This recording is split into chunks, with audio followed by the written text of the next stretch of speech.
a crowd started to gather. The men were chanting in Arabic, Allahu Akbar, Allahu Akbar. And my father and I, as I was holding his hand, were pushed to the front of this crowd. In the center of this crowd was an Arabic woman, dressed just like this, and she was tied up and she was sitting on a box. Next to her was an Arabic man, and he did a traditional Islamic prayer on the floor. And he got up from the floor, and from his side, he pulled out this very long golden sword, and he beheaded the woman. My legs are shaking, and my heart is going fast. And my father said, if you don't listen to the teachings we're instilling in your life, this will happen to you one day.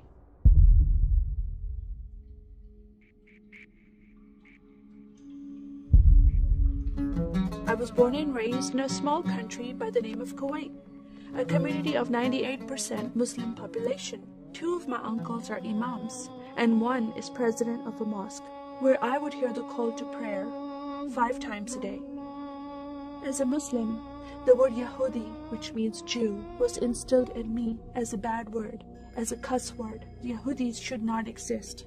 They should be killed, and I never thought to question why would I hate them.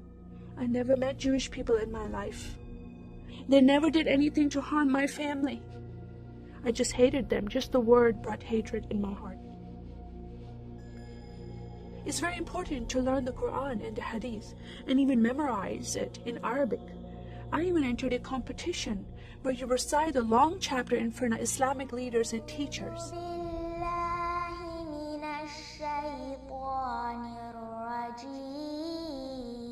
And I came 2nd place. I thought I did a good job. But my father said, no, that's not good enough. Most of my life for me, it was alone, by myself, broken person, in need of love from my family, but I never received it from them. I tried to experience this love from Creator God, from Allah. In my prayer times, I lifted up my hands and I cried out to Allah for help. Please have my father stop beating my mother. Please have my father stop beating me. But no help came. God is not a personable God to Muslims. God doesn't say, I love you. Saddam Hussein forces came in the middle of the night and invaded the small country of Kuwait. And then they came to my city and they destroyed property and they looted people's home and they stole possessions and they killed the men and they raped the women. Then we were granted asylum status to stay in the US. My grandmother suddenly got very sick. She had a heart attack and she went to the hospital. And 2 days later, she passed away. I was devastated because I lost my best friend. And this lady approached me and asked me if I was okay. And I said, no, Paula, my grandmother died. And I just started to cry again. At that moment, I was hurting so much, only crying helped. And Paula came to me and put her arms around me and she gave me a hug. And then she asked me a question. Would you like to go to church with me? When I walked into this church, I experienced love from these people and acceptance from these people like I've never before. Fellowshipping together.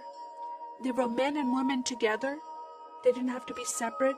No one was judging each other. And they knew I was Muslim. They were so friendly to me themselves, accepting of me and loving of me. And that was really surprising to me.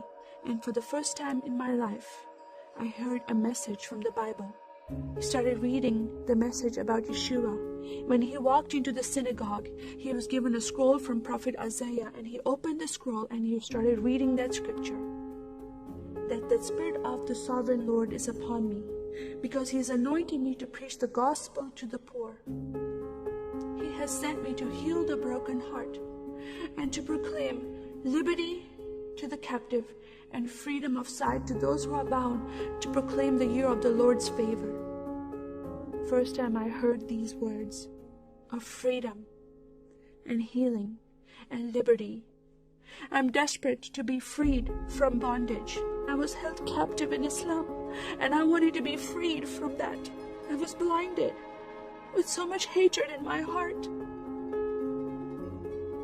The darkness broke from my eyes. The veil came off my heart. I knew the decision I was making to leave Islam is a big decision. By Sharia law, Islamic law, it is death penalty. But I'm desperate to know a living God.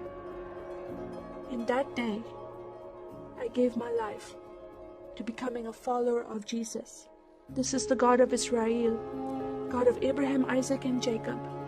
I love the Jewish people because it's their God, their Messiah, that I'm following, and He told me to love them. I never knew what happened to the 6 million Jews that died.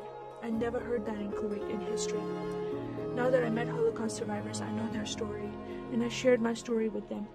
Your God, your Messiah, changed my heart, giving His life for me, so I can have life everlasting. He rescued me. He saved me. He came and brought joy in my life again. And I'm a blessed woman. And I start crying, and they start crying. And we are able to relate to each other, and they embrace me, and they love me, and they experience some healing, I believe, when they hear my story. It is a privilege to have that in my life. I am one for Israel.